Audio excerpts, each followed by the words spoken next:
रहस्यमय छत। कल तेरी शादी है, शादी। और शादी के बाद जब तेरी पत्नी इस घर में आएगी तो उसे पहले दिन ही छत पर जाने के लिए मना कर देना। ये नहीं कि रात में उठकर वो छत पर हवा खाने चली गई और बस हवा ही खाती रह जाए। हाँ माँ, ठीक है, मैं उसे छत पर जाने के लिए मना कर दूंगा, लेकिन वह पूछेगी भी तो कि आखिरकार मैंने उसे छत पर जाने के लिए मना क्यों किया है, और जब वो मुझसे पूछेगी तो मैं उसको क्या कहूँगा। दरअसल कुछ सालों पहले छत पर किसी के रोने की और गाने की आवाज आती थी। आए दिन छत पर ये आवाज जोर जोर से आने लगी थी, इसीलिए छत पर अब कोई भी नहीं जाता था, खास करके छत के उस कमरे के पास तो बिल्कुल भी नहीं। क्या कहना है, कैसे कहना है, वो सब मैं समझा लूंगी। तू बस उसे छत पर जाने के लिए मना कर देना, आगे मैं संभाल लूंगी। अब कल तेरी शादी है, आज घर में इतना सारा काम है, सोता ही रहेगा कि अब उठेगा भी। हाँ हाँ हाँ हाँ हाँ हाँ हाँ माँ, बस उठ ही रहा हूँ। वैसे भी तब से मैं जगा हुआ ही तो हूँ। बिस्तर में पड़े रहने को जगा हुआ रहना नहीं कहते हैं बेटा। चलो जल्दी उठ जाओ, तैयार हो जा, तेरी हल्दी है आज। शर्मिला की बात मानकर रमेश अपनी हल्दी के लिए तैयार होने लगता है। अगले दिन रमेश की शादी हो जाती है और शादी के बाद घर में नई बहू आती है।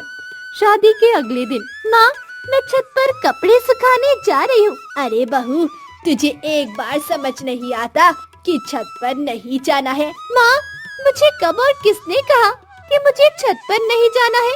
और भला क्यों नहीं जाना है? तुझे रमेश ने बताया नहीं कल कि तू छत पर नहीं जा सकती? नहीं माँ, वो थक गए थे इसीलिए सो गए। वैसे मैं छत पर क्यों नहीं जा सकती? तुझे शर्म नहीं आती? शादी के अगले दिन ही अपनी सास से जबान लड़ाती है। एक बार कह दिया ना कि छत पर नहीं जाना है, इसका मतलब छत पर नहीं जाना है।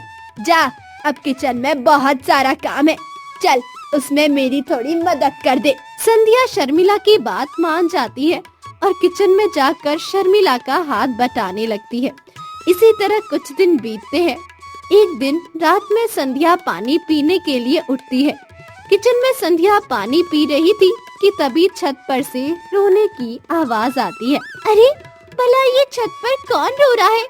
और वैसे इस वक्त छत पर कौन हो सकता है? एक काम करती हूँ, जाकर देखती हूँ। खुद से बातें करते हुए संध्या छत पर पहुँचती है। जैसे संध्या छत का दरवाजा खोलती है, चारों तरफ तूफानी हवाएं चलने लगती है, बिजली कड़कने लगती है और खिड़कियां अपने आप बंद होने लगती है। हे भगवान, ये क्या हो रहा है? ऐसा लग रहा है यहाँ पर तो कोई भूत आ गया है। अरे अरे, रोने की आवाज गाने में कैसे बदल गई? भला इतनी रात को छत पर कौन गाना गा रहा है?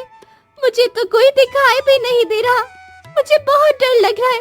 मेरी मति मारी हुई थी कि मैं आधी रात को उठकर छत पर आ गई। बचाओ, कोई मुझे बचाओ। इतना कहते हुए संध्या नीचे जाकर अपने कमरे में सो जाती है। अगले दिन संध्या को बहुत तेज बुखार हो जाता है। वो सभी को सारी बातें बताती है। संध्या की बात सुनकर सभी लोग उस छत के रहस्य के बारे में बता देते हैं। रहस्य जानने के बाद संध्या कभी भी छत पर नहीं जाती है।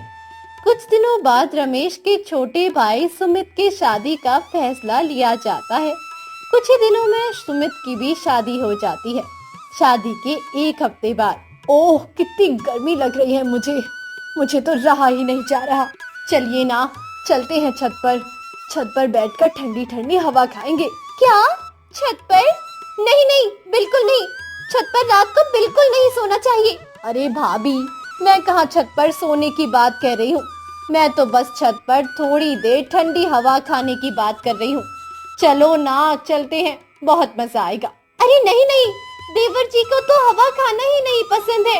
वो तो इतनी मुश्किल से सांस ही लेते हैं, उनका बस चले तो सांस भी ना ले। उन्हें हवा तो बिल्कुल नहीं पसंद है, इसीलिए वो छत पर जाकर हवा नहीं खा सकते। क्या?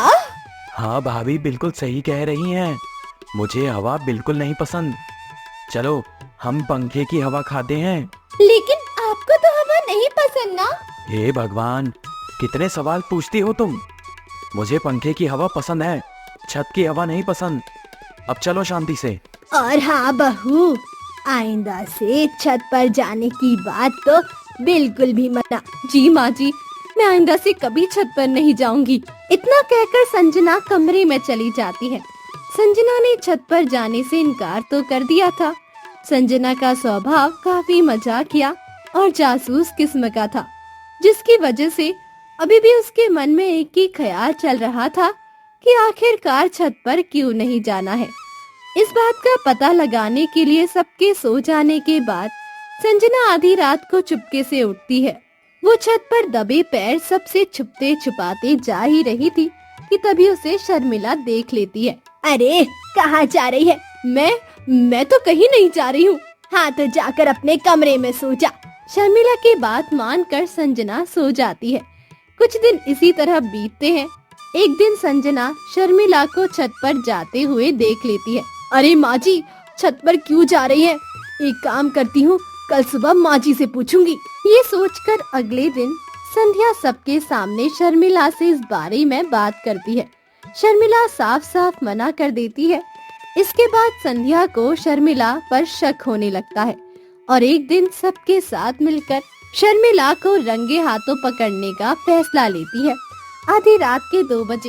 इतनी देर से यहाँ खड़े हैं, माँ तो छत पर जा ही नहीं रही है। तुम भी क्या अपने साथ हम सबकी नींद बर्बाद कर रही हो? अरे आप सब थोड़ी देर यहाँ रुकिए, देखिएगा अभी माँ जी छत पर जाएगी। सभी लोग बात कर रहे थे कि तभी शर्मिला अपने हाथ में एक बोतल लेकर चुप चुप कर छत पर जाने लगती है। सभी बहुत डर जाते हैं, लेकिन सभी साथ थे, इसीलिए हिम्मत करके शर्मिला का पीछा करने लगते हैं।